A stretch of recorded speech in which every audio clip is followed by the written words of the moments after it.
chapter 8, we've got Simon really thinking about the time with his family, about the interactions that he has with his family, and also realizing that he may have made a few mistakes already.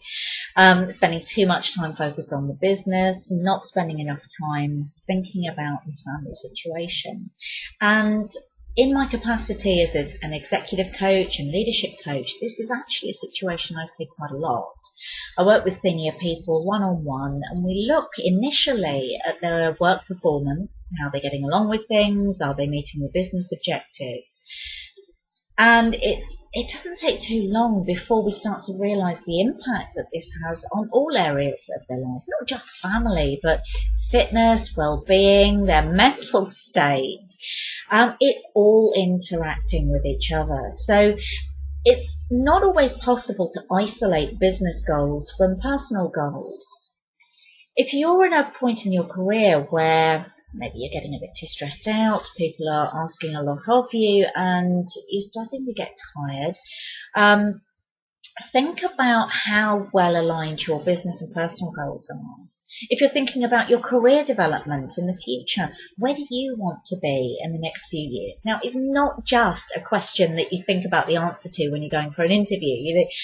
Where do you see yourself in the next 5 years? This is actually quite serious.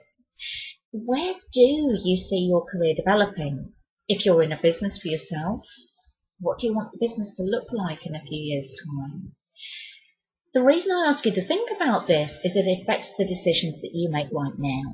If you know where you're heading, it makes it easier to make the decisions now that are going to facilitate that, because you start to build all those stepping stones along the way. It goes back to the recipe book. If you go to the recipe book and you see a picture of what it is you're trying to make, it's much easier to follow all of the steps in order and to understand the impact of all of those steps.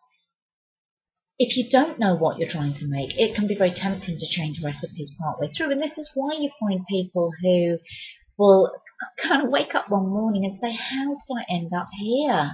I spent 15, 20 years in my career. Maybe you're only 5 years in. And you think, actually, this isn't where I want to be, but you're not actually sure where you want to be. So do take some time out to reflect.